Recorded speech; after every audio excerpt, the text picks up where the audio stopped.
ada kafir, ada musyrik. Apa bedanya? Hah? Kalau kafir sudah pasti menentang. Jelas ya? Pasti mengingkari, jadi berbeda keyakinannya.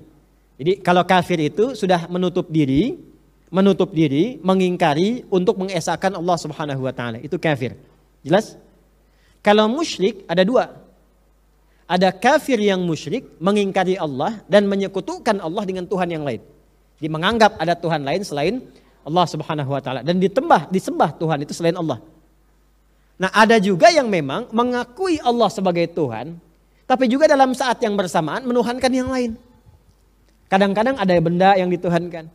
Kadang ada benda, misalnya keris, benda tertentu diyakini memberikan kekuatan seperti Allah memberi kekuatan. Ada pohon-pohon tertentu misalnya, ini perbuatan musyrik. Ada yang lewat wasilah orang-orang tertentu yang mengatakan ada kekuatan lain, yang memberikan madarat, memberikan mafsadat, ngasih informasi, mendatangkan yang mati datang kembali. Ya, nah fasilitator ini atau afiliator ini yang ada ini, ya itu disebut dengan kahin, dukun sekarang ini. Ya, datang dukun-dukun. Sekarang kan namanya, saya sering katakan begini, kalau sudah tidak bagus, jangan dibagus-bagusin namanya. Maksiat itu kalau sudah sepanjang salah, jangan dikasih nama yang bagus sehingga dianggap sesuatu yang baik. Dukun ya dukun, jangan dikasih nama lain, paranormal misalnya kan. Nah, sudah tahu tidak normal, ya kan?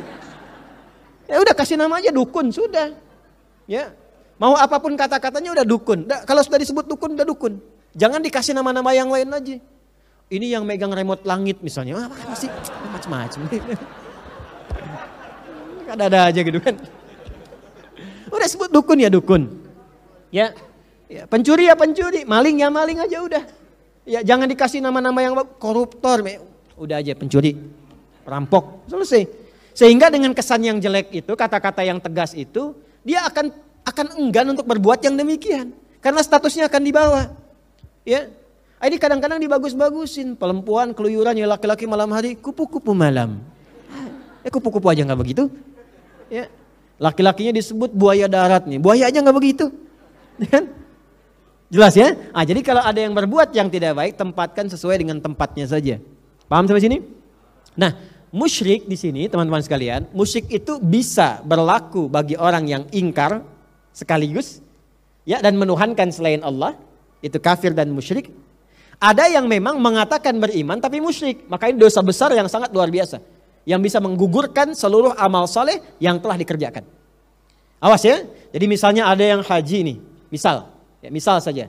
Ada yang umrah, ada yang puasa, sholat, tapi saat yang bersamaan dia datangi dukun, dia mempercayai ada keyakinan lain, kekuatan selain dari Allah, maka ketika perbuatan musyrik itu terjadi dan tidak taubat sebelum meninggal dunia, maka berpotensi tidak mendapat ampunan Allah dan tidak berguna semua amal yang telah dikerjakan sebelumnya. Itu yang dimaksud Quran surah An-Nisa itu di ayat ke-48 ya, dengan yang ayat 116 itu. Innallaha la yaghfiru ay yushraka bihi wa yaghfiru ma duna dzalika liman yasha. Allah akan berkenan mengampuni semua dosa-dosa yang lain selain dosa syirik.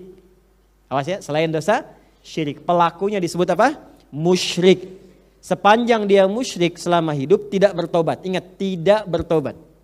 Kalau bertobat, meninggalkan perbuatannya, terampuni dosanya. Tidak terancam dengan ayat itu lagi. Di cara memahami ayatnya, bukan tidak diampuni selama hidup, bukan. Kalau dia tidak bertobat, maka wafatnya dalam keadaan su'ul khatimah dan tidak akan pernah berpotensi mendapatkan ampunan Allah saat kembali kepada Allah di akhirat. Tapi kalau dia sempat bertobat, memperbaiki hidupnya, berpotensi dan berpeluang mendapatkan ampunan Allah Subhanahu wa taala. Jelas sampai sini? Baik. Nah, maka di sini kenapa disebutkan kalimatnya musyrik bukan kafir? Pada umumnya karena Allah ingin menekankan di sini tentang perbuatan orang-orang kafir Quraisy yang memang menjadikan berhala-berhala yang banyak sebagai Tuhan selain Allah Subhanahu wa taala. Seakan-akan memberi kesan kepada umat Islam itu begini, "Hei, jangan sampai terjadi kamu memang tidak kafir. Kamu mengatakan Tuhanmu Allah, tapi kamu melakukan perbuatan seperti orang Quraisy dulu lakukan, menuhankan Tuhan-Tuhan lain selain Allah, mengatakan dirinya muslim, Mengatakan dirinya beriman, tapi ternyata menduakan Allah dengan meyakini ada kekuatan-kekuatan yang sebanding dengan Allah di luar Allah Subhanahu wa taala. Jelas begini?